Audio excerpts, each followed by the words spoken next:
On, man. It's on. Hold on. Hey, what's up? What's up? Y'all listen to the Sports Court. I'm Gregory Beatty. And tonight, kicking it with Skrilla Montana, Grade A Media, Grade A Radio. The Sports Court, the show where we keep it 100% of the time. But let me log in right quick, share it on a few, share it on a something real quick. Let me see here. Should be good to go. Y'all hold tight. What's up? What's up? What's up? Hey man, Skrilla. Appreciate you, bro. Hey, the weather has the rain is kicking in. It's cool out there. Feels good. You know this Houston weather. Y'all hold up right quick. Let me share this. Get rolling right here, and so we can talk. Of course, y'all know the Super Bowl. The Super Bowl is this week. Of course. LeBron did his thing last night. Hold up right quick. Skrill, I'll holler at you, man. Shit. Hold tight. Hold tight. Hold tight. Let me see. Bam. Bam. What is up? What is up? What is up? Hey, glad to be here. My name is Gregory Beatty. In the place to be, 2023. The Super Bowl week vibe is in me. For real, for real, for real. Hey, if y'all only knew, last night, we were in here last night. We were in here last night. Had some things occur that did not allow us to go on last night. You know that was the devil. But I came back tonight to slap his bitch ass. And anybody that's down with it. Hey, and that's real, but you know what? In all seriousness, it's hey. But again, seriously, last night, I guess it was just meant to go down tonight. I don't know, but we sat in here till about 6:45, and a few things occurred that I will keep to myself. Nothing too serious, but didn't go on last night. But definitely was trying to get in here to talk about the LeBron breaking Kareem's tremendous scoring record, NBA's highest score of all time. Of course, that's why I'm rocking the pink today. That's why I'm rocking the pink today. Showing homage to LeBron, the great LeBron James, breaking Kareem Abdul-Jabbar's long-standing record, the great Kareem Abdul-Jabbar. Put him in any order you want as far as best of all time. Jordan, LeBron, Kareem, Jordan, Kareem, LeBron, Kareem. Well, Jordan is never third, but Kareem and LeBron, second and third, however you want to do it. I've been saying that for the past couple years, even though y'all know Kobe Bean Bryant is my guy. But was trying to get in here last night, and I promise you, check this out. And the reason I say pink, because LeBron, he rocked those pink shoes last night. Nike, of course, Nike. So I just thought I'd show some homage. You know, it's kind of like a, I feel like a, I feel like a German Shepherd today who's creeping around with a pink flea collar, just mauling. For real, for real, for real. Hey, but glad to be here. Mauling other mutts. Roof. How's that? Hey, but like I say, the sports court. I'm Gregory Beatty. Glad to be here. Just kicking it at you live and direct. Having some fun with you. Hey, but before I get going, a couple of tidbits. Of course, Texans hired D'Amico Ryans. What about that? And before I start talking about LeBron, I know that's the lead story in most cases. Well, today, period, I know that's the lead story. The Texans, I know I've been in here before. Again, my name is Gregory. You listen to the Sports Court. I know I've been in here before a number of times, especially as of late, talking about how garbage the Houston Texans franchise is. Of course, next season will mark the 4th year in a row that they've started the season with a different head coach. Of course, we all know Lovie Smith was ousted after this past season. And of course, David Culley the year before that. And of course, Bill O'Brien was here the year before that. I think the DeMeco Ryans hire, tremendous. Tremendous by the Texans. I mean, that hire right there in itself probably just elevated that franchise to who knows where they can go. I mean, and the reason I say that, again, the reason I say that, before I talk about some other stuff, I'm going to talk about Tom Brady retiring. I don't know how much I'm going to talk about Tom Brady retiring. But of course, Kyrie, he was traded to the Dallas Mavericks. Touch on that after I touch on LeBron. And of course, we all know the Super Bowl and whatever else you want to talk about. But the DeMeco Ryans hire was a tremendous hire by the Houston Texans. You're talking about a guy who's shown improved as a defensive coordinator with the San Francisco 49ers. And make no mistake about it, the situation is right for him because I was waiting to see he was going to get the job regardless. As a matter of fact, I heard that Denver actually, and I don't know how true this is, that actually Denver's first choice before they actually decided on Sean Payton, that they were very, very serious. Like DeMeco Ryans and Sean Payton was neck and neck. I don't know how true that is. Of course, everyone bills Sean Payton as one of the greatest coaches ever. Great coach. Of course, his salary is definitely going to say that he's a great coach. Former Super Bowl champ. Actually signed on with the Denver Broncos. Touch on that with him helping Russell Wilson. But I say that to say this before I touch on Sean Payton. I say that to say this about the DeMeco Ryans hire. It's a great move by the Texans. Of course, he's a former Texans player. Great linebacker for the Texans. I think 2006 to 2011. Former All-American at the University of Alabama. From Alabama. Always played hard.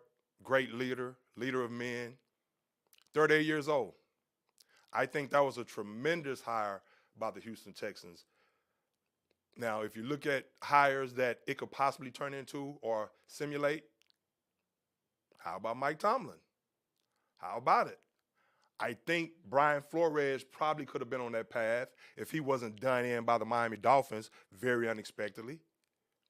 I think he could have been on that path by now as a great young head coach. Actually, he just signed on as a defense coordinator with the Minnesota Vikings. But the Arizona Cardinals are saying they're going to make their pick for head coach, a position that he interviewed for. They're going to make their pick after the Super Bowl. So could it be a situation where, even though he has this lawsuit against the NFL, where he accepts the Minnesota job just to make sure he has a high-level position next season, moving back up the ladder on his way to being a head coach again? And then if Arizona says, hey, we want you to be our head coach, does he have an out? Sure he does. The coaches have it all the time. But going back to DeMeco Ryans and what it's going to do, and here's a guy who demands respect from his players. Players love playing for him, has a great scheme on the defensive side of the ball. So the Houston Texans definitely, of course, that's where you build great teams. Of course, you need a quarterback. So the Texans are set up in a prime position, is what I'm saying. They're set up in a prime position. I think they hired the right coach in this situation, a coach that's going to come in here with plenty of passion, change the culture. They're going to give him time to change the culture, actually. And that's what I said a while back that they had to do with some of these other coaches. Okay, instead of knowingly hiring these guys, of course you're paying them a lot of money. You're doing yourself in right there, knowing that you're going to be on the hook to finish paying them out. Okay, another bonehead move that the organization has been making. But you have to give one of these guys a chance to build the culture. One thing about the Houston Texans, I will say, if you watch them most of this year, even under Lovie, they always played hard. They were always competitive. Always competitive. Had a good draft last year. Derek Stingley Jr. There's your shutdown cornerback right there on the defense side of the ball.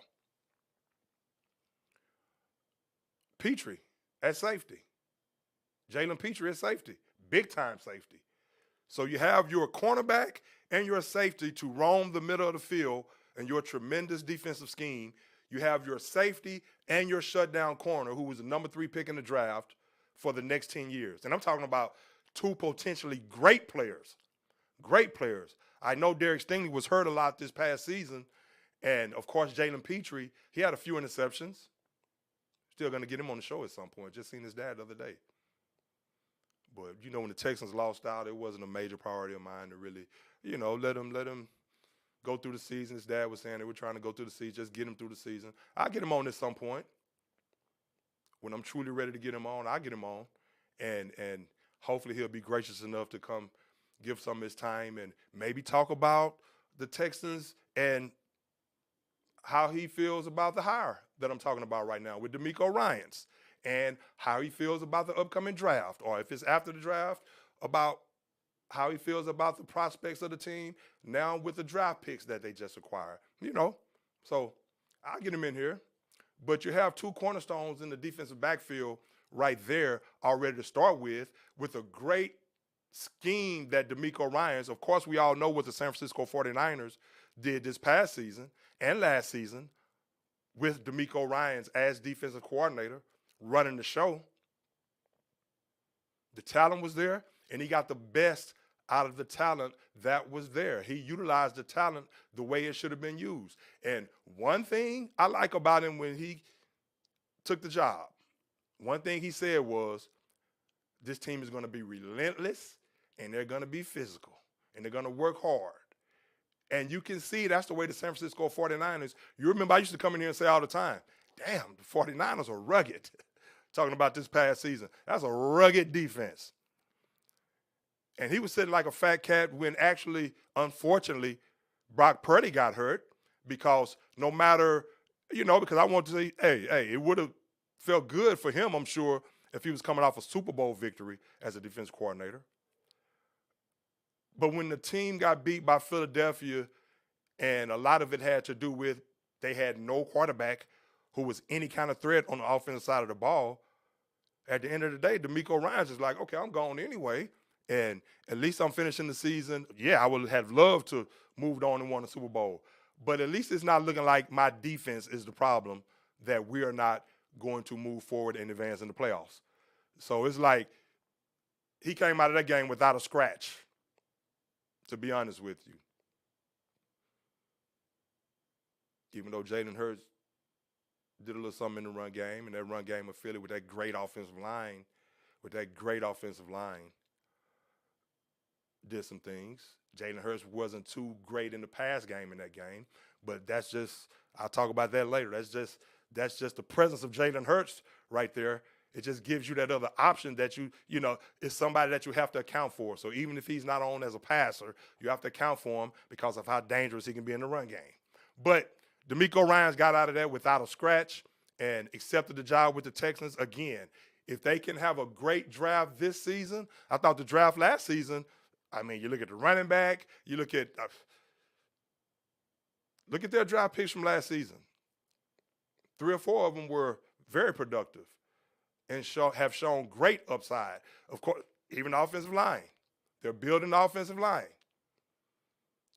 So the trash organization could become something very relevant and a lot better than trash more sooner than later, because of the very astute decision that they made in hiring DeMeco Ryans. Going to bring that energy, going to bring that passion, going to bring that knowledge. He's going to be able to relate to the players, going to hold all these guys accountable. They seem like they're going to want to play for him. He knows he's here to turn things around. He knows he's going to be given time. He knows he's not here for 1 year and he's just a lame duck. He knows this. So he's ready to get to work. He says this is his dream job. Of course, he played here. And of course, it doesn't hurt to be in Houston, Texas. He knows that. I'll just leave it at that. It does not hurt to be in Houston, Texas. I'm sure he knows from experience. And so I think when he looked at all the coaching possibilities, of course he played here. Of course, again, a team with some young talent. Obviously you got to put a lot more talent around them. Now, before I stop talking about the Texans, it's going to depend on who they get. He needs to get him an offensive coordinator. He needs to handle the defense. You put that and implement that scheme that he has, a tremendous scheme. So he's going to get the best out of these players in all facets of the game. But he needs to make sure that he gets the right quarterback in the draft. We'll talk more about that at a later date. But in my opinion, it's still Bryce Young. Super dynamic, a magician, a wizard, special. I think just truly special. 6 foot, whatever. This guy is special. Trust me. And a great character guy, someone that could definitely lead your organization. Players gravitate around him, love playing with him, love playing for him. Bryce Young, great leader, great character guy. I think if the Houston Texans draft Bryce Young, as much as I love C.J. Stroud, I've said it again and again and again. If they drafted C.J. Stroud, if they wanted a quarterback, 6'2", 6'3", of course with a cannon arm, great character guy as well. Love what he did for the Buckeyes. Love the leadership he showed in the game that they lost against Georgia, that they should have won. But that game wasn't meant to be that night. It was meant for Georgia to be a dynasty 2 years in a row. But C.J. Stroud, I mean, you couldn't go wrong with C.J. Stroud. Now, do the Texans ask themselves, okay, we hadn't heard anything from the Texans, who they like, who they don't like, what attributes they see in each quarterback. Remember early on in the season when I said, you know what, guys, when I came in here and I said the first pick in the draft, y'all have to excuse me, that weather's been kind of crazy out there. But you remember when I come in here and said the first pick in the draft is Anthony Richardson? Now, if you really want a super athlete, that somebody with a super upside, I think those other two guys have a tremendous upside as well. C.J. Stroud and Bryce Young. Again, make no mistake about it. Let me be clear. If I had to pick right now, it'd be Bryce Young. But Anthony Richardson is very intriguing. If he's a student of the game like Bryce Young and C.J. Stroud are. If he's a student of the game to go along with that athleticism, he may not be ready to play right away. But you know what? You know how I feel about that. If you draft somebody with the number 2 pick, forget all that. Oh, no, he's not ready to play. Give him a couple years because he needs he's ascending, but no. If you draft Anthony Richardson number 1 because of his upside, his size, and what he can do in the pocket as a dual threat quarterback, cannon for an arm, can run the foot. Remember when I came in here and said that? But then he started showing but during the season, he showed that he really was, because he just started playing quarterback this year on a full-time basis. He showed he had to get better at reading coverages and making wise decisions, protecting the football. And toward the end of the season, he did that. The more experience and the more snaps he got, the better he got, the more cerebral he got. So I saw the growth. But if you take so my point is, if they took a chance on Anthony Richardson, I wouldn't be tripping. But you play him right away. None of that, let him, no. Throw him out there, let him play. Might turn out to be super dynamic his rookie year. He may just be that special. But again, I would go Bryce Young, C.J. Stroud, then Anthony Richardson. And you can't go wrong with Will Levis either. So the Texans, if they get it right at quarterback, Bryce Young, if they get it right at quarterback, and then with the 12th pick, they get it right at receiver to go along with the scheme and the defensive mentality and the mentality overall that DeMeco Ryans is bringing on that team, everyone is going to have to be dialed in. Everyone is going to have to be focused week in and week out. Every play. He's going to change that culture on that team quickly, I think. I think that turnaround, of course, he has to have some talent. I talked about some of his talent. But if they get it right and get that offense rolling, and at the 12th, with the 12th pick, you go get the guy from TCU, Quentin Johnston, or Jaden Hyde from Tennessee. With the 12th pick, I say the 6'4" receiver from TCU. I hear some people talk about Jordan Addison. I don't know how fast Jordan Addison really is at 5'11", 175, or whatever he is, 6 foot, 175. Of course, he did his thing at Pittsburgh. I'm sure he's a great receiver. Did his thing at USC. Of course, that scheme helped with Lincoln Riley. But how special is he at going number 12? I think Quentin Johnston from TCU, I think he can be that guy if you have to take a receiver at 12. You saw what he did in the playoffs? You saw him take off like Randy Moss after that quick pass, after that pass from Duggins, and it was bye-bye. Bye-bye. See you later. 6'4", stretching those long legs, moving away from people. That's when I said right there, okay, I see. I thought he was good.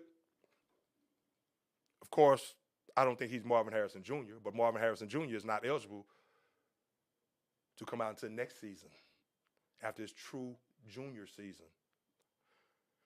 Well, let me give you a heads up right now. He'll be the first pick next year. Buckeye. He'll be the first pick next year, Marvin Harrison Jr. But I don't think Quentin Johnston is Marvin Harrison Jr., but when he showed me that he has that big playability and can be a deep threat, can catch the ball underneath, but can take it to the house, that's it right there. Can you take it to the house once you catch the pass from anywhere on the field? And he showed me that he could be that guy. I run a very fast Georgia team.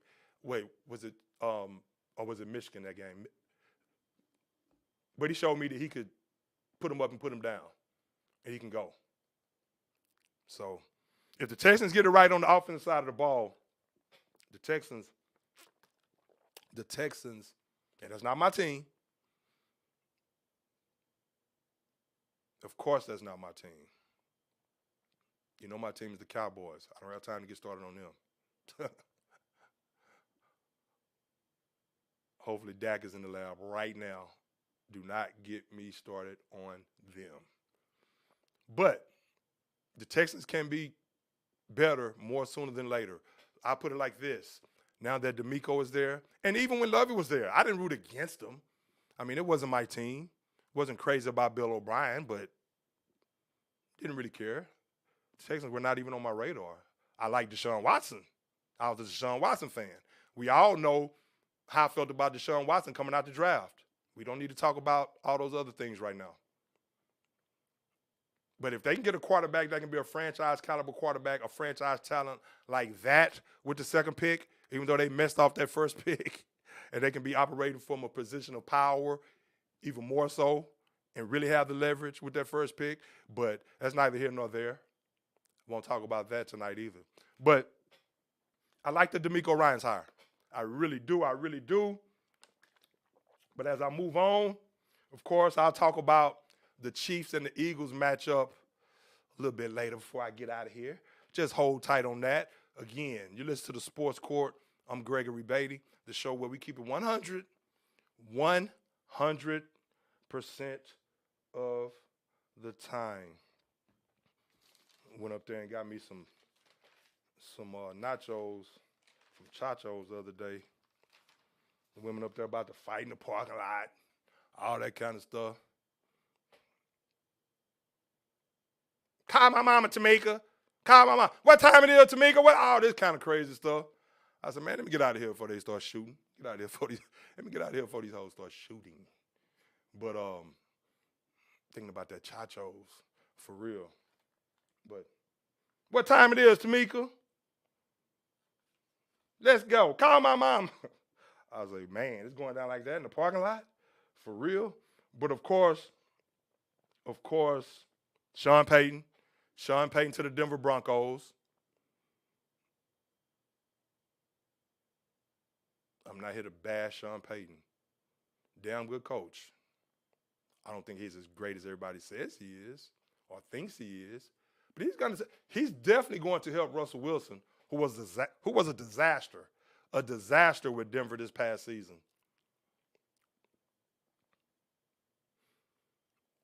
He's definitely going to help him. You saw what he was able to do with Drew Brees.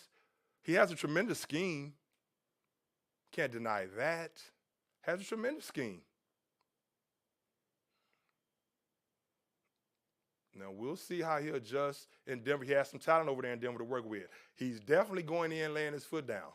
What did he say to the media yesterday or the day before yesterday? No, Russell Wilson or no, the team is not going to have. He was asked about, one of the reporters was inquiring about or making the point that Russell Wilson had his own coach, quarterback's coach or personal coach or whatever in the building a lot last year. Sean Payton like, nope, that's not going to happen. Right there, he's establishing himself right there. And Russell Wilson is on board. Supposedly he sent out a tweet talking about how fired up he was. But he letting it be known right there, no, I'm coming in. This is my team. You're going to use the staff that we have. You're going to use the staff that we have. Hold on, let me check this because you never know. I'll mess around and be offline or something and not even know. But, you know, and I'll just keep rolling. But Russell Wilson, the talent is there. Sean Payton's scheme is going to be there. I think he's going to make, I mean, if they're going to pay him close to $20 million, he better make them better immediately. Russell Wilson, who's had a great career up until last year, maybe the last couple years wasn't as Russell Wilson-like as you may think or as you may be accustomed to. But Sean Payton is going to implement a system with some of the talent that they have over there, and I think he's going to make sure he works out some of the kinks that that Nathaniel Hackett was not able to work out. And, of course, Russell Wilson is probably not going to be, and I even said before, remember last season, before the season, I said, damn, it looked like Russell Wilson been eating too many hot dogs. Y'all remember that? When he was just like in a little camp they were in or something, the involuntary workouts or something like that. So I question how hard he was really working then. Now, of course, when he played this season, he didn't look like that, but he's not the same Russell Wilson that can move around in the pocket like he used to, buy time, scramble with his legs, really be that dual threat like he used to. But Sean Payton is there now he's going to be the coach of the Denver Broncos. He not only has to be in charge of the offense, but also the defense. So I'm sure, just like I said about DeMeco Ryans, he's going to go in there. He's going to change that culture, and he's probably going to get the best out of most of those guys. But he definitely is going to do it his way. Remember, I used to say, I'll never forget when he was with the Saints. Of course, former coach of the year, won with the Saints, the Super Bowl, 2009. Had Drew Brees for all those years after that. Never got past the first round again, if I'm not mistaken. Never got past the first round again. Retired in, 2022, 2021?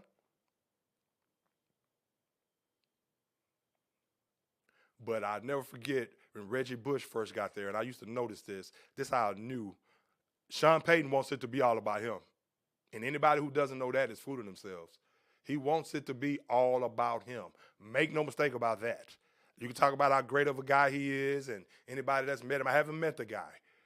But from afar, you can definitely tell. I'll never forget when Reggie Bush was a rookie, and I was a Reggie Bush fan. You know, I watched him at USC.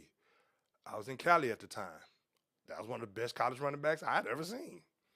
I mean, to go along with a slew of others, the Marcus Dupree for that one season, Billy Sims, Barry Sanders, Eric Dickerson, Marcus Allen, Bo Jackson, Herschel Walker. I can go on and on. Don't get me going on that. But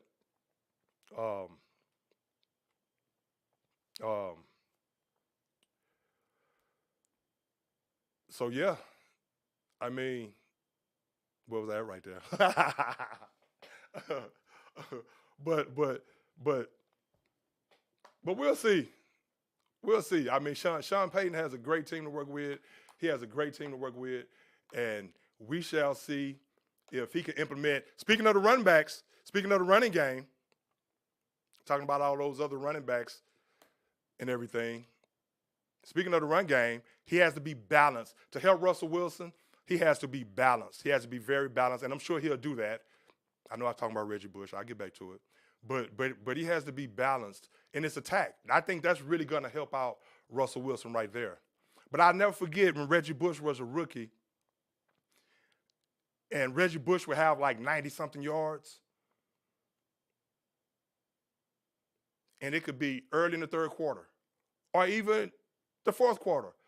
And he would do in my opinion, but it was obvious to me. It seemed like he did everything in his power to not let Reggie Bush get that 100 yards. He would sub in Deuce McAllister, and of course, Deuce McAllister was a great running back. But it's like, man, I'm sitting over there saying, dude, don't you know this man? Now, this is the same year they won the Super Bowl. Reggie Bush, what, first or second year? First year? Don't you know this man has 94 yards right now? 91 yards with 10 minutes left? Why are you not letting him get his 100 yards? Just imagine what it can do for his psyche to help you out, to help the team out. I saw at least 3 games of Reggie Bush was right there, 80-something yards. Easily could have got 100. It's like Sean Payton was like, no, I'm not going to make this about you. It's not going to be like it's about you, the Heisman Trophy winner, second pick of the draft, Reggie Bush, getting your 100 yards a game. It's going to be about me and my scheme, me rotating running backs, keeping everybody fresh, implementing something to that extent. That's just the way I looked at it. That's just the way I looked at it. So that always kind of stuck with me about him and his personality because that really stood out to me. Now, I don't know if anybody else noticed that, but I talked about that a couple of years ago, as a matter of fact. A few years ago, I talked about that in regards to Sean Payton. But is he going to be a good coach for Denver? Absolutely. A better coach than Nathaniel Hackett? Absolutely. Absolutely. And not to sit there and bash Nathaniel Hackett, he landed back on his feet as an offensive coordinator. You know how they regurgitate those same people. Kellen Moore is over there with the Chargers now. Bye-bye. Didn't really elevate Dak's game to that degree, even though you had some gaudy numbers over there. But in my opinion, my cousin was the choice for offensive coordinator over there. But, you know, he's a wide receivers coach. You know, he had to pay his dues. He has to work his way up. But trust me, he's a brilliant offensive mind that will be an offensive coordinator more sooner than later. Kellen Moore, we'll see. He has some talent over there in San Diego, of course. Of course, it's a catch-22 for me because I want them to succeed because my cousin's on staff coaching the wide receivers. So, of course, I want Kellen Moore. He's going to have to hopefully do well. He has some receivers over there, Mike Williams and Keenan Allen and Josh Palmer and, of course, Justin Herbert. So, hey, more power to him. He landed on his feet. But we'll see how good he really is. We'll see how good Kellen Moore really is. We don't know. Of course, Tom Brady retired. Tom said bye-bye. Said he's not going to start broadcasting in 2024. It's going to take him a year off. Get his head together. Chill out. Beat to his own drum. And then in 2024, he's going to be with Fox doing his thing. But he's retired, and it sounds like this may be finally it for Tom Brady. And I like the way he went out. He could still throw the football. He didn't go out limping on one leg. And he says this is it. Now, of course, I would not be surprised if somebody lured him out of retirement when it gets close to training camp. And no matter what he says right now and how sure he was and his proclamation that, hey, this is it, and I am not going to, once I make this decision, this is it. It sounds cute. It sounds cute right now. It sounds real cute. And I'm going to tell you like this, though. The show where we keep it 100% of the time. If Tom Brady wants to come back when training camp starts, if somebody like the Miami Dolphins, who we don't know what Tua, we don't know how his health is going to be with the concussion, it's almost getting worse with Tua. I mean, how long is he really going to play? You think Tom Brady would give a damn about a few of us or the media or even all the media talking about, oh, well, he said that? He's not going to give a damn. You know what his thinking is going to be? Just like everybody else is thinking at the end of the day when it comes down to it, and they're making a decision that suits them. They'll get over it. They'll get over it. Just add it to my legacy. Yeah, I came in and out of retirement 3 or 4 times, and so what? And he'll go somewhere and play, whether it's with the Raiders or whatever.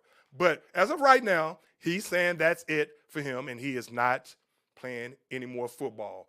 But it wouldn't surprise me one bit. Just because he said that, trust me, again, if he wants to come back around training camp, he'll let the naysayers and the skeptics do what they do for about a week or two, and then they'll get over it.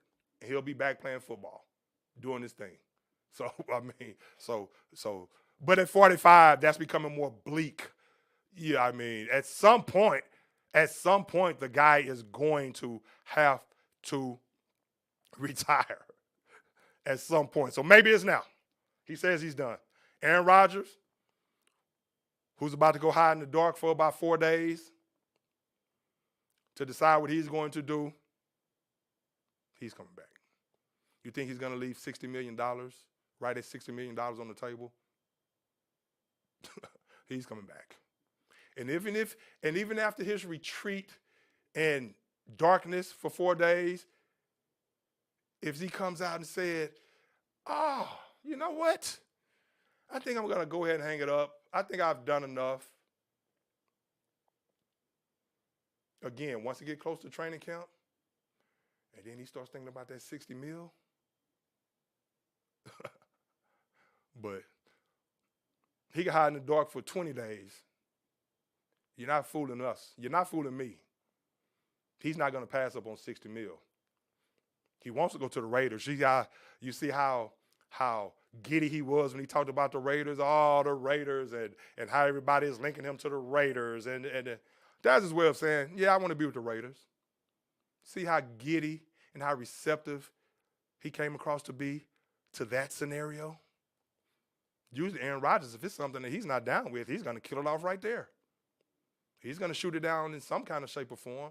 But he was smiling, and people are linking me to the Raiders. It's kind of fun. That's his way of saying, come on, Raiders. Come on, Raiders. We'll see where Derek Carr ends up as of February 15th, who the Raiders released. As of February the 15th, $40 million would be guaranteed. But so we'll see what Aaron Rodgers does. We'll see what Aaron Rodgers does. Hang tight. Gonna talk LeBron. Gonna talk the Super Bowl, of course. Do you think I'm gonna come in here and not talk the Super Bowl? 2 black quarterbacks. Jalen Hurts trying to become the 4th African-American quarterback to win a Super Bowl. Of course, the aforementioned Russell Wilson, Patrick Mahomes, of course, Doug Williams, the first one to do it, 1987. Quick quiz. Who's the first African-American quarterback ever to play in the NFL? Fritz Pollard. Fritz Pollard, 1923. How is that? But I'll talk about the Super Bowl here moving forward. Matter of fact, we'll end with the Super Bowl. And I guess I'll give y'all my pick. There's a dude at work, one of my boys at work, Brett. He's always he was like today, like, I want to see your pick. I want to see who you're going to pick. He's always holding my feet to the fire about a pick. He's been listening to the show for probably just met him probably a couple months ago. He just came aboard, but sports fan, but he's real big on who's your pick. Whatever we're talking about a game or something, who's your pick? I'm like, damn, do I really have to have a pick this game?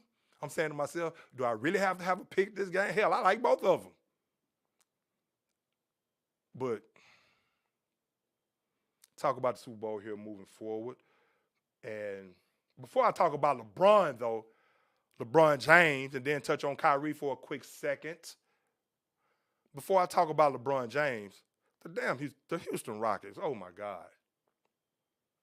Do I have to keep harping on, and I hate to be this guy. It's time for Silas to go. No improvement. The other night, I forget who it was they played. What was it, OKC? I mean, but remember the one game they gave up 153. The other night they gave up 140. Just 3-point after 3-pointer, not fighting over screens. Excuse me. As I clear my throat. Not fighting over screens. Not hustling every possession. Making the same mistake over and over and over. Come on now. Really? What's going on? Now the Texans, I just talked about the Texans doing their thing, making a great hire with a young head coach to help move this team forward on all levels, team and organization forward on all levels.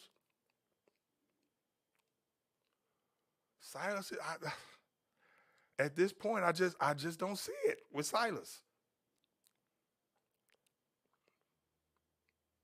What is he doing with each one of these players? What was his goal for each one of these players coming into the season? This is like the third year to rebuild. The second year with Jalen Green, who you've heard me talk about is going to be the next Kobe. I really believe he is. Alperen Sengun. Maybe they should do more pick and roll with those guys. Maybe they should run the ball more through Alperen Sengun, play more inside out. Half court is atrocious. One of the worst fast break teams in the league. A young team should be running and gunning. They can every now and then, but they're inconsistent. They attack the board some nights, get out in transition. Some nights they don't because they have these lulls where they just decide they don't want to hustle and play hard and play smart. So they can't utilize their youth and get out in transition. Take too many plays off on defense. Young legs. Always losing focus. Turnover after turnover after turnover. Talent is tremendous. I don't think Kevin Porter Jr. and Jalen Green is a good mix. I've said this before. As much as I love KPJ's talent, I think Jalen Green really needs to play alongside a true point guard. A true point guard. Pass first point guard. Who can still score. Who can still stroke the three. You have to be able to stroke the three. But who can still score. But a point guard that's looking more to be cerebral, get other players involved. I don't think KPJ really meshes with Jalen Green in that regard. It's too much one-on-one basketball. They don't play as a team. I mean, the offense has no design to it most nights, most of the time. Goes back to the head coach. Has no design to it. It's just your turn, my turn. If he is trying to implement a design, obviously they are not paying attention. Turnover after turnover after turnover. No ball movement too much of the time. Like I've always said, the Rockets need a veteran presence. Eric Gordon, this is the last year of his contract. Eric Gordon, I mean, maybe you move him. The trade deadline is tomorrow. There's some scenarios in the NBA that we may not get a chance to touch on tonight, but next week when some trades go down, can touch on a couple of them or a few of them. But the Rockets, I mean, they need a veteran, a savvy veteran who can teach these guys, a defensive-minded veteran first, who can teach these guys how to be professional, and maybe another wing. But if they get the first pick in the draft, they're going to be better more sooner than later, I think, because of the talent. I just don't think Silas is that guy. And you might as well get your guy in now. If you get Victor Wembanyama, like I've talked about before on the show, 7'4", you may instantly be in the play-in tournament just because of the talent with Sengun, who I think is going to be the next Jokic, Jalen Green, the next. I mean, I really believe that. You get you a true point guard, but Silas, man, I mean, I just don't see the improvement. I don't see the growth in the team as far as discipline, as far as accountability. Just don't see it. Now, talking about a guy, LeBron James, broke Kareem Abdul-Jabbar's record. What was it, 38,900? Hold on. Let me make sure. Hold on. Hold tight. Hold tight.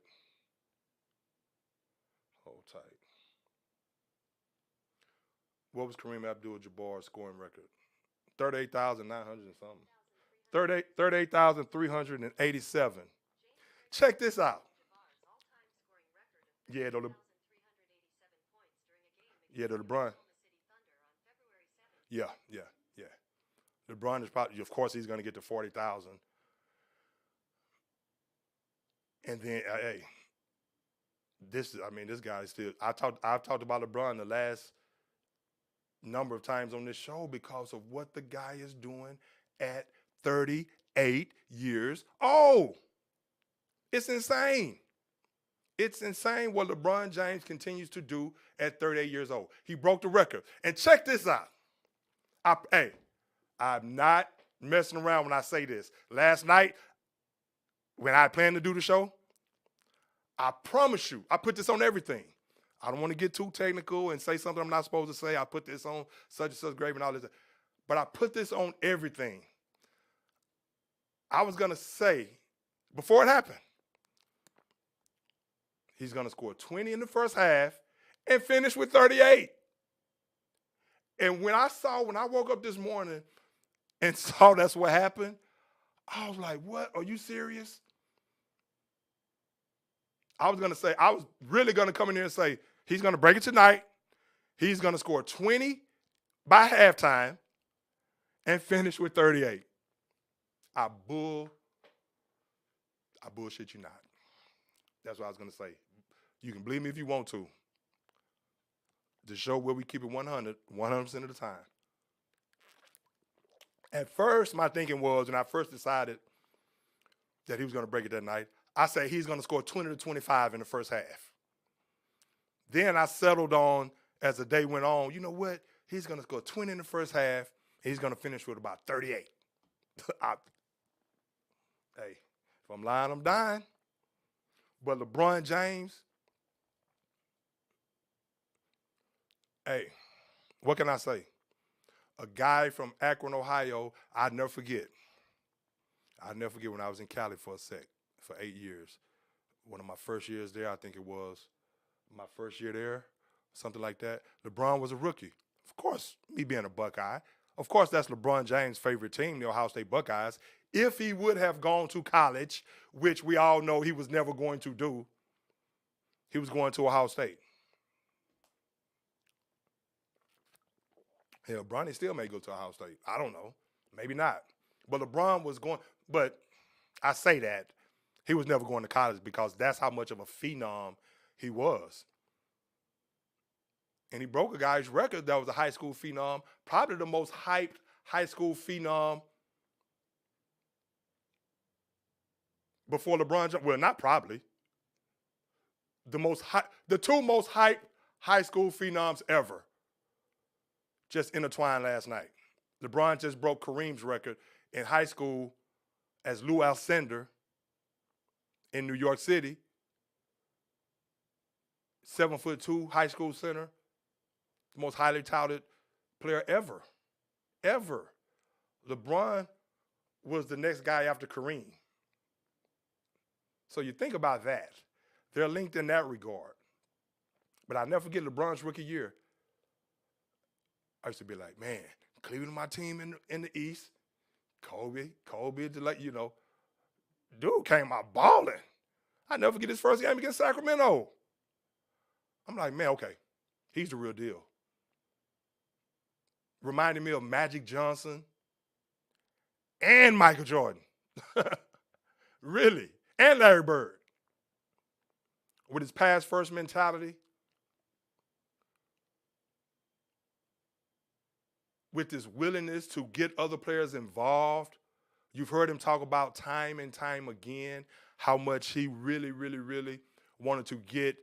He really loved seeing his other players, his teammates, score baskets and have success. So breaking the record to him last night, and this is, and I'm not saying I believe everything LeBron James says.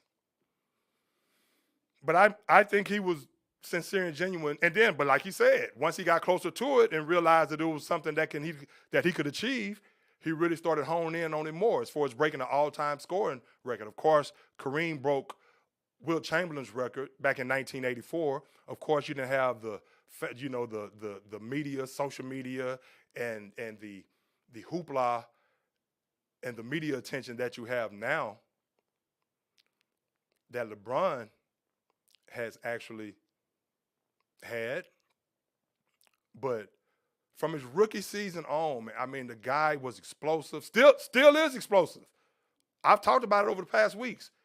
I mean, it amazes me. And one thing, I heard the great Stephen A. Smith talk about this not long ago, saying that nobody really touches on his what he does off the court. Well, he didn't put it like that. I don't want to misconstrue his words, but pretty much that everybody's talking about what he's doing on the floor, but not really focusing on what he's done off the floor to put himself in this position.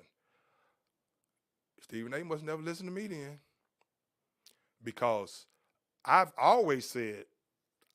said a number of times, and I don't think he meant that literally, but he was just saying that a lot of people are talking about how talented. But I've always said, before I really even talked about anything with LeBron over the past couple of years, every time I talked about his talent, I always talked about how he prepares himself, how much of a professional he is, and getting himself ready. He's from the same ilk as Kobe Bryant and Jordan. These guys that's relentless, Magic. That's relentless, Larry Bird. That's relentless in their work ethic. So that's something that's always, it's obvious for him to be able to sustain the type of physical ability that he has. Obviously, the guy's taking care of his body.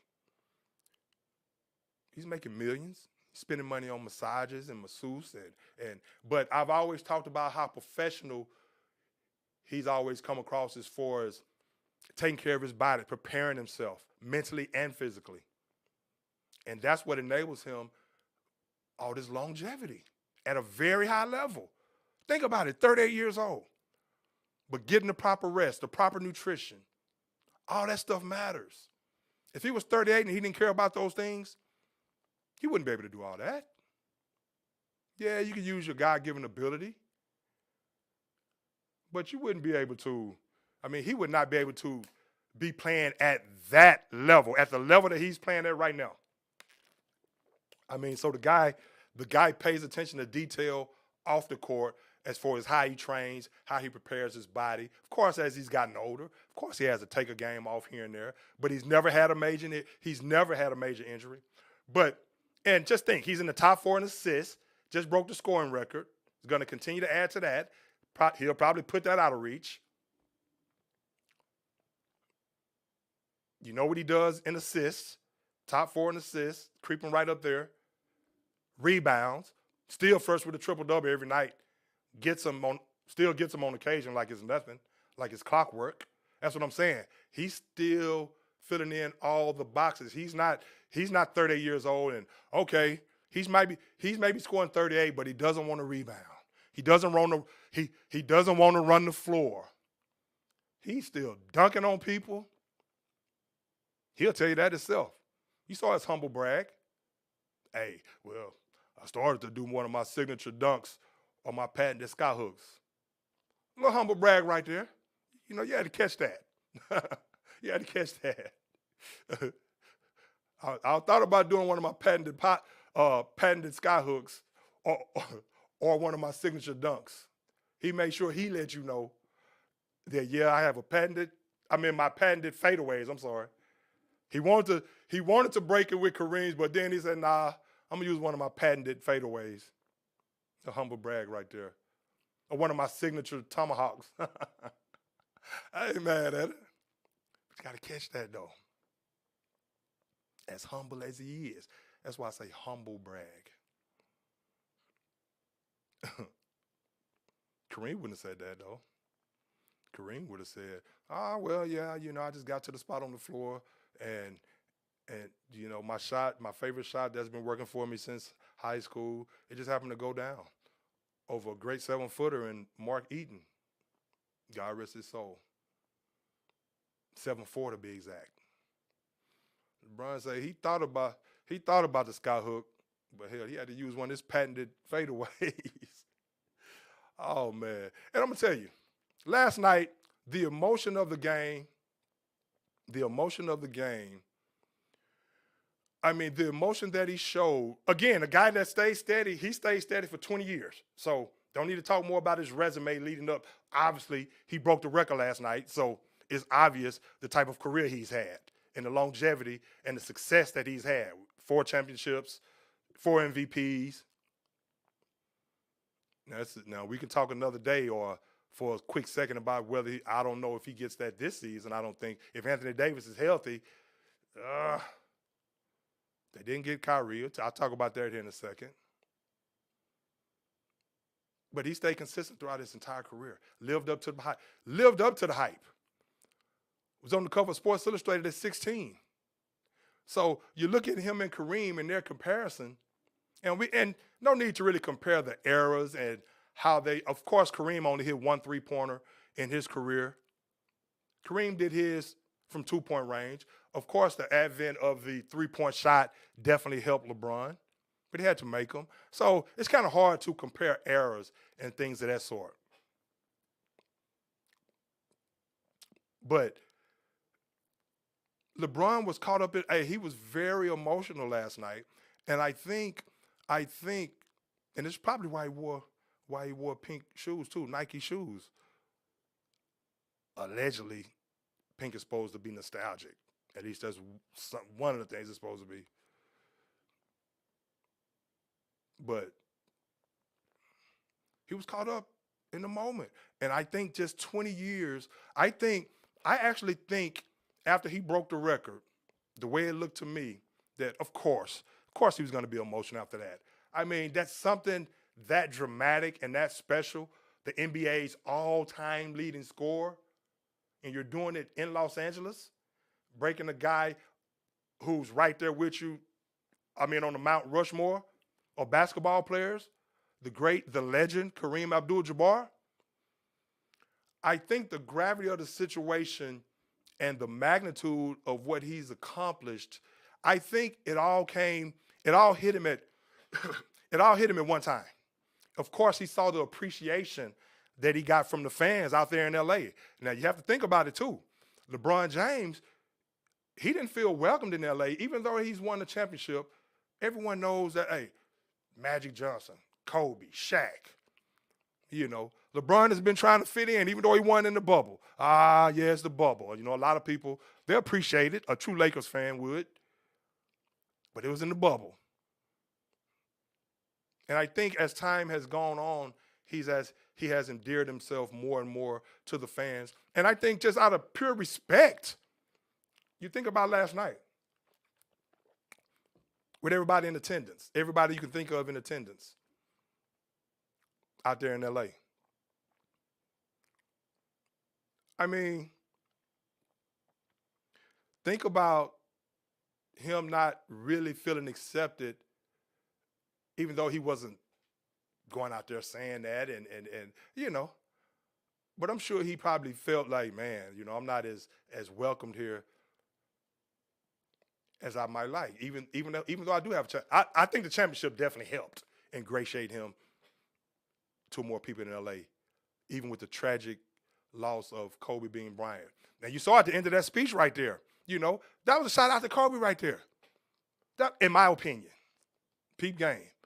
When he was talking about how appreciative he was, and it was something he never set out for, and he appreciated everybody, and he really got, he got teary-eyed right there because I think he was really, I think all those years flashed back before his eyes, him being on the cover, his first game probably flashed back to his eyes. I mean, probably flashback.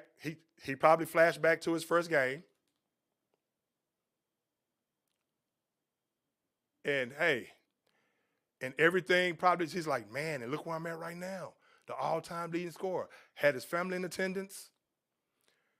And the fact that he felt appreciated in L.A., for him to do it in L.A., I think that really hit home with him. I think that really hit home. And, of course, the magnitude of just the record itself, of course, finally, even though it's something that he probably could have geared himself up for, you never know until it actually occurs exactly how you're going to feel and how exhilarating and how ecstatic you're going to be in that situation. But I just think he was just so appreciative of not only himself and what he's been able to do and feeling good about himself, feeling like, okay, I love all the hard work I've put in. It's paid off. I've lived up to the billing. Same thing Kareem did. 6 championships, 6 MVPs, high school phenom. I think it all, he's like, dang, okay, I did it. And thanks for the appreciation. And, of course, to get that appreciation from Kareem Abdul-Jabbar, that definitely, I think, made him feel special because we all know that allegedly, even though Kareem has denied it and has walked it back some, that Kareem was not too fond of LeBron James. I mean, that's a situation I go back to, like, are you really in the Laker family? I think now they're finally starting to accept him. Kobe, before he died, Kobe made him feel at home when people didn't think that Kobe would ingratiate himself with that scenario with LeBron being here. Before Kobe, that's one thing I like about this situation. Before Kobe was gone, Kobe was out there at the middle of the court in front of all the Lakers fans and the nation. Hey, man, congratulations. Or dapping them up when he was, making them feel, hey, I have nothing to do with the way they feel. I just did my thing. But welcome in L.A. Now, he wins another championship. He's right there with all those guys. May still be now. In the eyes of most. But Kareem Abdul-Jabbar, think about it. Kareem, if you think about it, now, I know Kareem has walked those comments back. But think about this. Kareem, he broke his in '84. It wasn't the same type of fanfare, media attention, as I was just talking about. It wasn't the same in that regard. And think about the money that these guys are making now. Now, I don't know what Kareem, I'm sure he still has some money. He's a former NBA player, Hall of Famer. I don't know. But you think he probably has some resentment toward LeBron James? For a number of reasons. Who knows? But the simple fact that, of course, he's about to break his record, number one. That's the competitor that Kareem is right there. And then maybe, I'm speculating here, maybe felt that LeBron, as much as he's credited the work that LeBron has done off the floor, and more recently, building schools, things of that sort, he probably felt that LeBron has had an easier path. Again, not too crazy about all that. Like, damn, they making that kind of money? Not to mention he's worth how many millions? I don't know if Kareem was crazy about that, and you're about to break my record. And did he have an easier path as much as he's been active in social change and inequalities? Kareem Abdul-Jabbar is probably looking at it like, you don't have to go through what I went through. At the time I was playing, I was receiving legitimate death threats because what I stood for at that time, I was really putting my life in jeopardy. And everybody's giving you all this credit in times that are not as tumultuous, not as dire, not as contentious, not as strenuous, even though we still have a long way to go. And it's still a lot of those things in a lot of regards. And I don't need to get on that tonight. but not to the level that it was back in the 50s and the 60s when they were out marching and having sit-ins and rallies. Kareem is probably like, hey, I was putting my career and my life in jeopardy. And here you are getting paid all these millions to, I mean, what are you really putting yourself in a situation to where you're going against the grain with people that truly could possibly do you harm at the end of the day?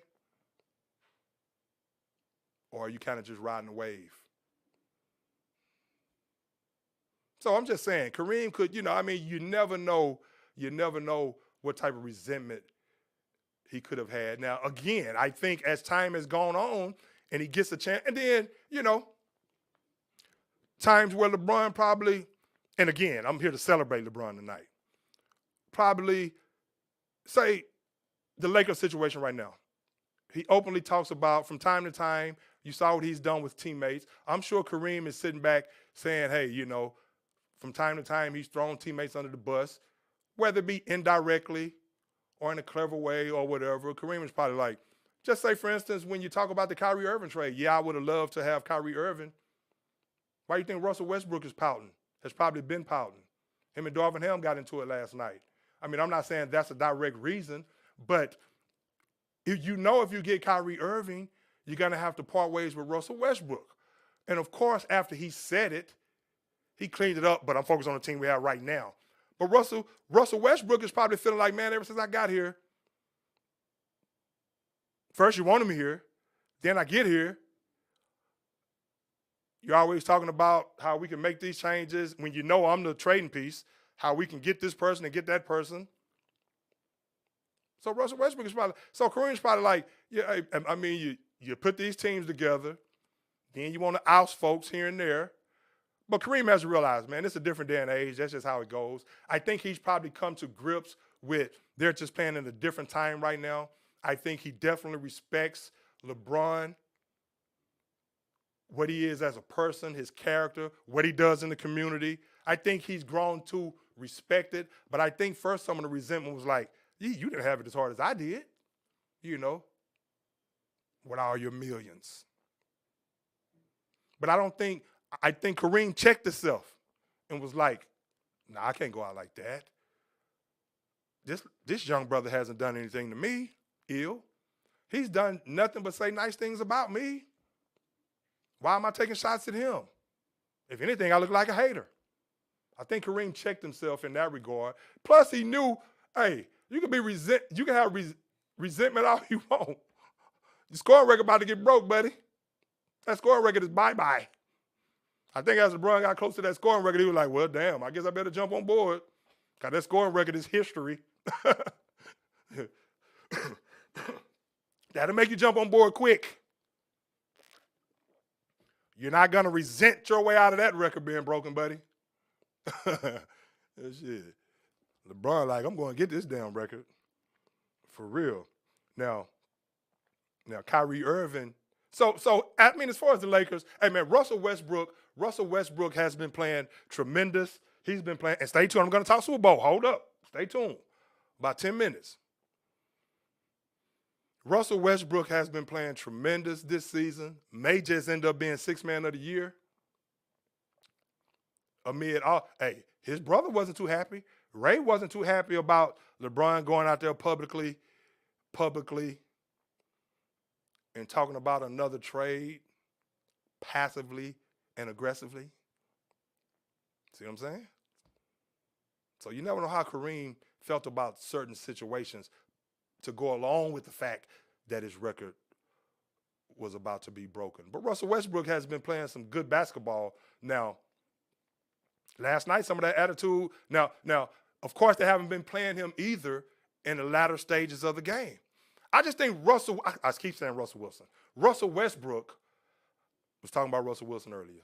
I just think Russell Westbrook has never really felt he was part of the family with the Lakers. For one, here's a Hall of Famer. They relegate him to the bench. Mr. Triple-Double himself. So last night, some of that attitude could have been, Okay, yeah, you're celebrating LeBron, but damn, has he really celebrated? Has he really celebrated me since I've been here? While I'm here coming off the bench, playing my ass off every night, while some of these guys are taking days off here and there, while I'm a first ballot Hall of Famer, I'm Russell Westbrook. So I think he was kind of pouting a little bit last night in that regard. And then they haven't been playing him late in games.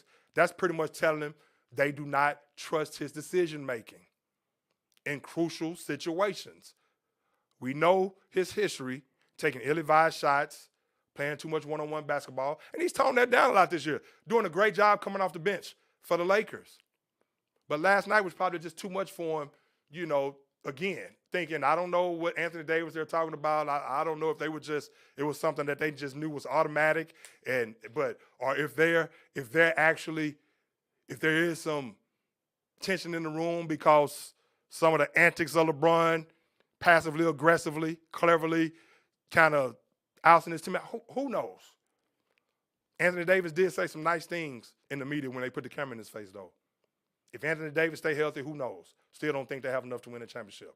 Russell Westbrook coming off the bench like that, not playing late in games. Maybe they try to move Russ by tomorrow, and maybe Russ ends up on a team where the expectations are not that high, and he can go in there, he can just do his thing and be Russ. Is he the piece to a championship puzzle at this point? Probably not. I wouldn't be mad if the Lakers kept him, but who are they going to add to go with that? So I think that situation with Darvin Ham last night, then they say things, cooler heads prevailed. But a lot of that was probably Russell Westbrook probably kind of pouting, with the gravity of the moment, LeBron getting all this attention, even though he knew that was inevitable, that was going to happen. That was definitely inevitable. That it was going to happen. I think once it happens, him and AD like, hold on, man, come on. We superstars too. They have to remember that's LeBron though. This is accumulation of things he's done over a career. Over a career. So with Darvin Ham benching him, and so who knows about the Lakers in that regard? Now the Nets right now, Kyrie Irving traded to the Dallas Mavericks. Y'all know Luka is my favorite player in the NBA. Some other players I like. Of course, I like LeBron James. Love LeBron James. Again, I'm wearing pink today because he wore pink shoes last night. Nike. Shout out to LeBron. It's LeBron's day, even though Kobe being Bryant. But at the end of that speech, real quick, at the end of that speech, that was a shout out to Kobe Bryant when he said, man, fuck it, man. He learned that from Kobe. He saw how Kobe used to get away with that when he would do things like that at center court, or he would drop an F-bomb here and there. He saw how beloved Kobe still was. That was a shout out to Kobe Bean right there. Stay woke. That was a shout out to Kobe. He learned that from Kobe Bean. Kobe gave him that game. That was a shout out to Kobe right there. But the Brooklyn Nets, KD, who knows what's going to happen with KD now that Kyrie is in Dallas. Of course, Luka. Ja Morant. I go on and on. Zion, who stays injured, tremendous talent, just derailed the Pelican season for the most part so far. They were sitting up there top of the West. You have Denver, who's probably the favorite right now. Clippers are playing better when they all play. Golden State. Steph is gone right now. You get Steph back, and who knows what Golden State can do, but he's going to be out for a few weeks now. They haven't been able to have any kind of consistency with their squad right now. Andrew Wiggins is back playing good ball, but now, and Clay, oh man, Clay. You think Clay has found his groove? If Clay has found his legs, if Clay continues to play, which Clay is going to continue to play like that, Steph comes back healthy. And the thing about it, when things like this happen, before I get back to the Kyrie situation, when things like this happen, I look at it like this. Hey, if that knee heals up 100%, you know he's going to get back in shape. You know he's going to rehab good. He's going to be even more rested. These guys are 33 years old, even with KD. KD is waiting to come back at 100%. 100%. I think KD is like Hey, so my thing is with KD is like, he's going to be rested. Even when Luka misses a couple games, even though it's a heel injury or ankle injury here and there. He played over the whole summer, man. He needs to get off his feet from time to time. As long as you rehab and come back, get that specific injury healed up, it's probably going to bowl better for you toward the end of the season. You may have fresher legs. But Kyrie Irving, and I promise, I was ready to come in here and talk about how Kyrie, who demanded a trade out because he could not get the contract that he wanted. Remember last year? And I'm not here to bash Kyrie. He's been playing tremendous this season before, but I'll get on that. I mean, tremendous player. Tremendous player. Tremendous talent. Seems like a cool guy that some of his teammates. But what did I say last year? What did I keep saying when he refused to get that vaccination? And he doesn't care about Kevin Durant. He has all these handshakes. Hold on here. He has all these handshakes for Kevin Durant and all this and that. I'm saying to myself, bro, don't be a sucker, man. This dude does not care about you like that. All this, we used to have all kinds of shakes in high school. We tapping feet and doing all kinds of stuff. And I'm not saying that. I mean, those are my boys, but that's a sign when, hey, we're like that. I mean, we'll be in the hallway. I can go on and on. Tapping feet, has some stuff that we really practice on. That's Kyrie and KD. Kyrie wasn't even playing. After KD went over there to play ball, he wanted to play with Kyrie. After Kyrie hadn't worked out in Boston with that tremendous young talent. Never really a player that really, I thought, made his teammates better, no matter how much they liked him off the floor. Won a championship with LeBron. Big-time scorer. Big-time offensive weapon. Special. I don't think he's an AI, but he can go. But I said, the dude don't care about you, man. And, of course, I was going to come in here, and I'm still going to say he exercised his power. Kyrie exercised his right. You're not going to get the contract you want. Hey, I'm going to leave after this season. If you want to get something for me now, go ahead, but I'm mad. I want out. You think he thought about Kevin Durant and what he's put him through since he's been there? With a number of things, not being available. KD out there balling his ass off, and you're not willing to take the vaccine. That's your prerogative. But then you leave and you talk about how this is where he loses me. Then you finally get out of there. Now, you're mad at the Nets because they're not offering you a deal, but the reason, and I don't blame the Nets, because he didn't want certain provisions in the deal, certain stipulations. How can you be mad at the Nets when you're the one that caused them to be like this? Duh.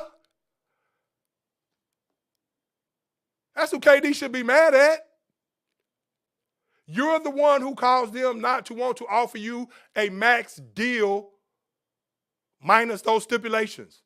You, Kyrie Irving, you're the one who caused that. By your actions, your unavailability. Then you leave, you get to Dallas, and who knows how him and Luka is going to work out. Two ball-dominant players. It's definitely going to help Dallas, but you lose Spencer Dinwiddie and Finney Smith, and Cam Thomas goes for 43, 47, and 44 in 3 straight games. He's like, damn, I can't wait for him to get out of here. Hell, KD come back, the Nets might be better. I know it's just 3 games, and I know how special Kyrie is. You see what Cam Thomas is doing?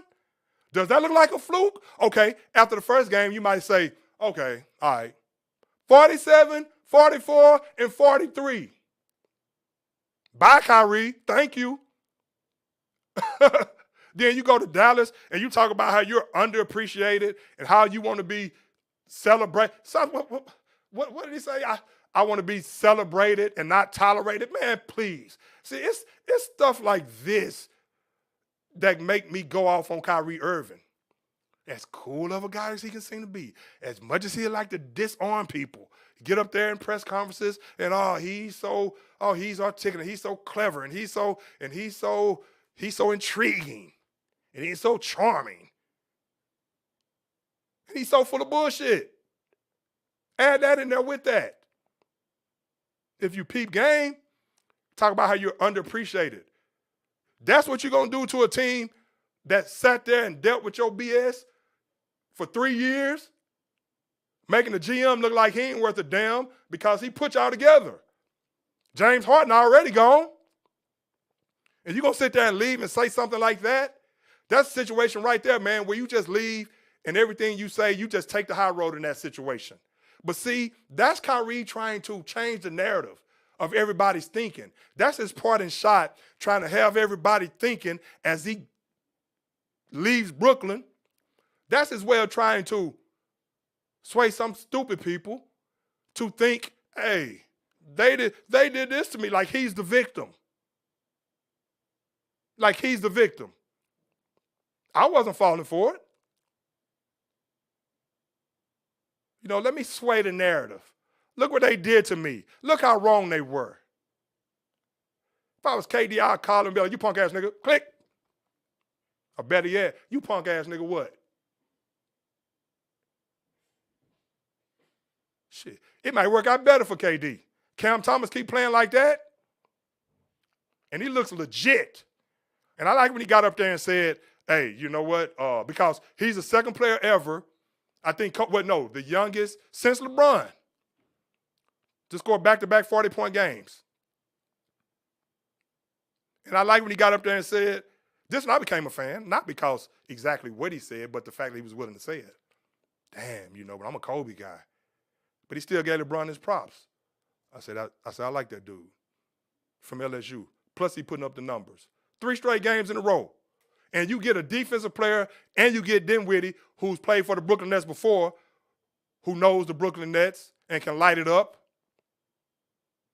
He said that might be not the – he said, Dinwiddie said in a jokingly way, was probably serious though. Hey, we're probably not the best package that you could have got for Kyrie, but we're damn sure the best looking. And from the looks of it, this team needs it. That was funny. I like the way he, came in there having some fun. Come on, Kyrie, man. Go in there and play ball. Say nice things about Brooklyn. Get out of there. You're not going to fool anybody acting like you're the victim when the reason they didn't offer you the contract is because of your actions.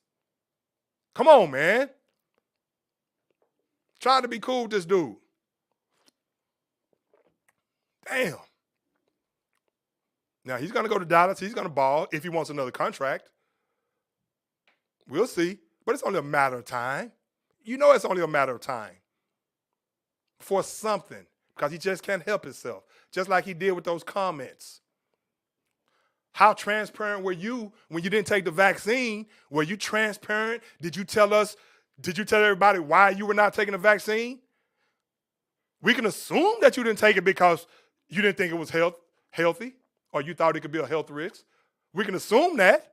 Or did you just not want to take it because you're Kyrie and you shouldn't have to take it just because you don't want to take it? How transparent were you? How transparent were you when you were missing games, being places you were not supposed to be? But how transparent were you when you just had everybody up in arms last year, especially your teammates, because they thought they could have won last year, that you were not taking a vaccine, and I'm not taking a vaccine just because I'm not taking it? Were you transparent in explaining why you really didn't want to take the vaccine? What it may cause? I just don't want to take it because we shouldn't be subjected to taking it, or is it a health it's a health reason? How transparent were you? Come on, man. Felt underappreciated. I'm like, huh? He really got up there and said that? I want to be somewhere where I'm decorated, not tolerated.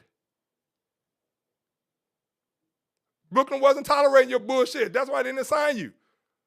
Without those stipulations, as great as you've been playing. As great as you've been playing. And again, what's crazy about it, and Kyrie is great. Kyrie and Luka's they're gonna figure it out. Luka is so ball dominant, his usage rate is so. Of course, Kyrie needs the ball, but Kyrie can play more of a two guard. So Luka's gonna have to adjust. We'll talk about that more. They play tonight. Kyrie's making his debut tonight. Probably gonna put up 35.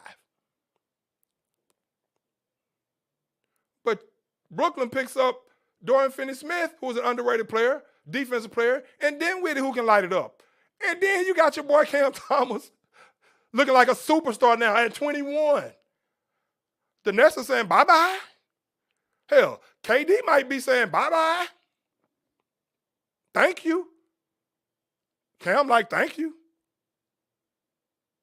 Again, I'm not saying Cam Thomas is Kyrie right now. 47, 44, and 41. And it looks legit. It doesn't look like it's some kind of aberration. Playing the same position that Kyrie was playing. And Kyrie was averaging, what, 25, 20? I mean, come on, man. Of course, when KD comes back, of course, he's not going to have those type of numbers because KD is going, the ball is going to go through, everything's going to run through KD. But if Cam Thomas could be that type of offensive player, and he can probably, he seems like he has the body to be a defensive player, better than Kyrie. Kyrie's he's not a terrible defensive player, but that's not his forte, and it's not Luka's either. So we'll see how that works out. We'll see how that works out. But hey, so enough of that. Enough of that. It's time for the Super Bowl. Super Bowl. Hey, Eagles and the Chiefs. Who you got? Like my boy say, who you got? Eagles and the Chiefs. Hey, you got Jalen Hurts against Patrick Mahomes. Of course, the Eagles, we saw what they did making it to the playoffs this year. Jalen Hurts, a tremendous season, is in the running for MVP, which Patrick Mahomes may end up getting. But the Super Bowl is this weekend.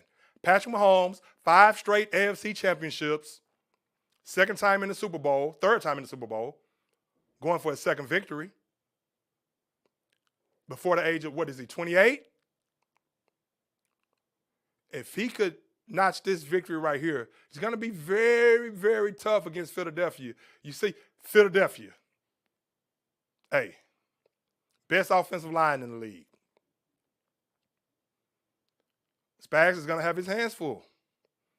Spags is going to have his hands full with Jalen Hurts, A.J. Brown. What did I tell y'all about Kansas City? We both know how they got here. I don't need to – I was supposed to come last week and break down the games from the championship games, but had something else to do actually last Tuesday and just couldn't make it for that reason. You know I wanted to get in here. Both of my picks actually won too. And that's not the only reason I wanted to get in. I mean, if they would have lost, I would have came in here and broke it down. But Philadelphia beat San Francisco, and of course, Kansas City, they got past Cincinnati. Because Patrick Mahomes, even on one leg, is just that special. He was not going to be denied. He was not going to be denied for a 4th time in a row against Joe Burrow. So here we have it. You have the Philadelphia Eagles with the best offensive line in the game, Jalen Hurts, and see what that does. Hey, how you doing? Good. No. Good. Appreciate you. You good. But the best offensive line in the game, a dual threat quarterback, great receivers, great defense, cocky head coach who I love, Nick Sirianni. We all know Andy Reid, the great coach he is. Again, 5 straight AFC championship games. 3rd Super Bowl with Kansas City. You know what he did in Philly. So they've been here before. Even though Philly won a few years back, of course, Jalen Hurts was not the quarterback. Nick Sirianni was not there. But the offensive line has been a constant. With Jason Kelce, you have the Kelce brothers playing in this game. Talked about the black quarterbacks. You have the Kelce brothers. So what a very intriguing matchup right here. And a great offensive line by the Philadelphia Eagles. And one thing that's going to do, what that causes you to do, what that causes the other team to do is it holds them for a second. Because you don't know it throws you off kilter just a tad bit because you don't know if they're coming at you with a run and it's 11 on 11 because you have to account for Jalen Hurts. You don't know if they're coming at you with a run. I mean, the run option is it's a legitimate run option. And not just run from the running backs, run from a great quarterback who may be the best running back on the team. So you have to account for Jalen Hurts on every play. So you can't just, as soon as the ball is snapped, I'm running here, I'm running here, I'm running here. You have to pause for a second because they may do this. They may do play action, drop back, take a deep shot. You know they're going to take their deep shots. What did I say not long ago about the Kansas City? Remember during the season when I was talking about the Kansas City Chiefs, the rookie cornerbacks? I said, I like them. I like their attitude. I say, watch how they grow throughout the season. First round pick in McDuffie. Watson, the 7th round pick. Playing. I like the fact that Spags and Andy Reid, they played those guys throughout the season. The same thing San Francisco 49ers did back in the day when Joe Montana won that first Super Bowl with Eric Wright and Ronnie Lott, both rookies. Yeah, Carlton Williamson, I think it was. Yeah, Carlton Williamson. You have to let these guys get that experience. I knew once they got to this point, they would get that experience. But you still know that the Philadelphia Eagles are going to try and take their shots. And, of course, A.J. Brown, who hasn't had a big-time playoff, you know he's going to try to get his against the rookie secondary. And you think Devontae Smith is not? You know who they're going to try to match Devontae Smith on? Watson, who's a damn good corner, 7th-round pick. Both of those guys are going to be great. And a couple other youngsters they're playing back there. Of course, they need L'Jarius Sneed. He's coming back from that concussion. He's a very underrated cornerback. I think the reemergence of L'Jarius Sneed, who got hurt in that championship game, that's going to help. You're going to need to put him on A.J. Brown because they're going to match up Devontae Smith. They're going to match up Devontae Smith on Watson because Watson is more of a kind of a big rangy guy. And Watson is actually, he's not great at jamming receivers at the line, even though he's not bad. But he's not as shifty. And so, of course, they're going to try to get Devontae Smith, their other number 1 caliber receiver, former Heisman Trophy winner. They're going to try to get him matched up, maybe in the slot or something, win some matchups. And Jalen Hurts have to connect. He has to connect. Of course, if you're the Chiefs, of course, Chris Jones, of course, they're going to move him around. Of course, they're going to try to isolate Chris Jones on the weakest link, if it is a weak link on that offensive line. Again, Philadelphia has the best offensive line with the most continuity. And that's the thing about it. They've been playing together for a while. The continuity that they have is just tremendous. They're connected on the string. But, of course, Spagnuolo is going to have to, he's going to try to have Chris Jones move all up and down that line and just try to find the matchups. Try to find where he can get the leverage at and make it happen. Get a pass rush.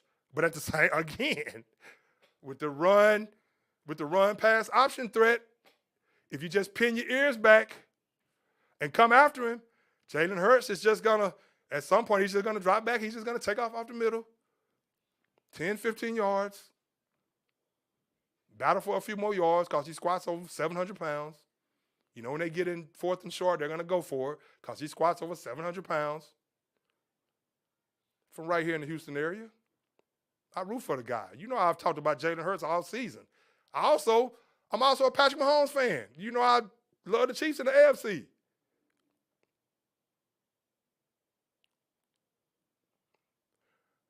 But so those receivers are going to have to cover. And you're going to have to, and Chris Jones is going to have to be reckless. He's going to have to be reckless. And they better try to make Jalen Hurts, they better try to keep him in the pocket, and they better try to make Jalen Hurts beat you from the pocket. I know he can. I've talked about it. I know he can. But is that his strong suit right now compared to what he can do with his legs? So you want him to do what he does the least best, what you think he does the least best, even though he's done both of those things, and to a high level this season, and he's only going to get better. You know how I feel about Jalen Hurts. But I'll tell you this though. So they're gonna have to cover on the back end, and they're gonna have to. You gotta have to generate a pack. Chris Jones is gonna have to be reckless, and all the rest of those guys. So Kansas City's defense is gonna have to bring it. And if you're Kansas City on offense, of course you know Patrick Mahomes. He's gonna have to be healthy. He says he's healthy. I don't know if he'll be 100%. I think he's probably close to 100% than a lot of people may think. Now, can he be the? But you're gonna have, because you're playing against a different monster right now in the Philadelphia Eagles, and the way they can get after the quarterback. But you're gonna have to utilize, if you're Philadelphia's defense, you're gonna have to. Hey, you're gonna have to try to stop Travis Kelce. Travis Kelce, you know, he can find those spots, you know, and he can make things happen because him and Patrick Mahomes are so connected on the string. They make plays that the play may be one play call, it may be a 10-yard curl, a 10-yard in, and Travis Kelce, he's so great. Best tight end of all time. What, 5 straight 1,000-yard seasons, another one this season. He may run 10 yards, and wherever the defender is, he may run a 10-yard in. If the defender, he knows how to read the defense and find the open spots, and Patrick Mahomes knows how to find him. And the thing that Philadelphia has to be cognizant of, they have to make sure Patrick Mahomes makes plays that most other quarterbacks, all quarterbacks, just other ones don't make. So the pass you think he may not throw, he's gonna throw. Yeah, he doesn't have Tyreek Hill, but those receivers do a great job when he moves around and buys time in the pocket. They do a great job of finding, adjusting their routes. And he does a great job of finding them. And again, you can't sit there and fall asleep saying, well, he's not gonna make this throw. He can make every throw on the field. He covers every part of the grass with those receivers. He's getting some receivers back healthy. And they're going to have to implement the run game as well. Of course, Philadelphia, they're going to have to try to run the ball to keep Patrick Mahomes out the field. And Patrick Mahomes, you're going to have to implement the run game and keep the defense honest, where those pass rushers who led the league in sacks are not just teeing off on you. And the offensive line is going to have to be stout because they're coming and they stay fresh. They're rotating those guys in and out, and they stay fresh. And Hassan Reddick is a dog. And you better put him on. You put him on the big lineman, he's going to be too fast for him. You put a tight end out there, he's going to be too powerful for him.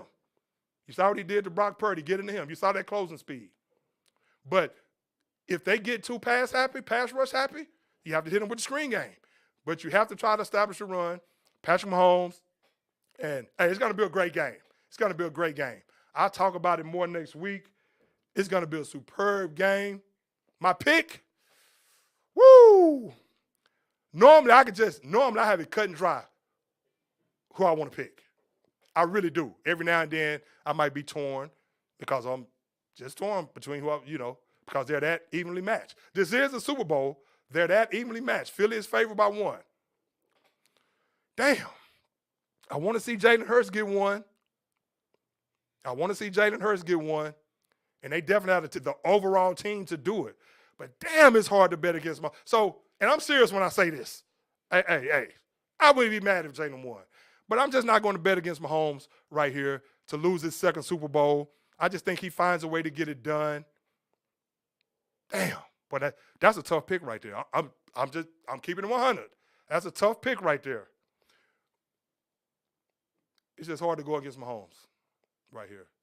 And I joke Jalen Hurts is saying, hell, it's hard to go against us. Not only me, but us. Kansas City has been there. They know the routine. So I'm going to go with the Cheagles. Nah, man, I'm going to go. All right, I'm going to go with the Chiefs. You happy? You happy? I'm going to get out of here. Hey. See y'all next week. Going to break it down next week. Talk about a lot of NBA. Of course, baseball season is about to get kicked off. Hey, Astros, time to repeat. And Michael Brantley's coming back. You're adding an all-star type bat in the lineup at number 2. About to get out of here. Hey, legends live and let live. The sports court roof. It's really real. I'm out, man.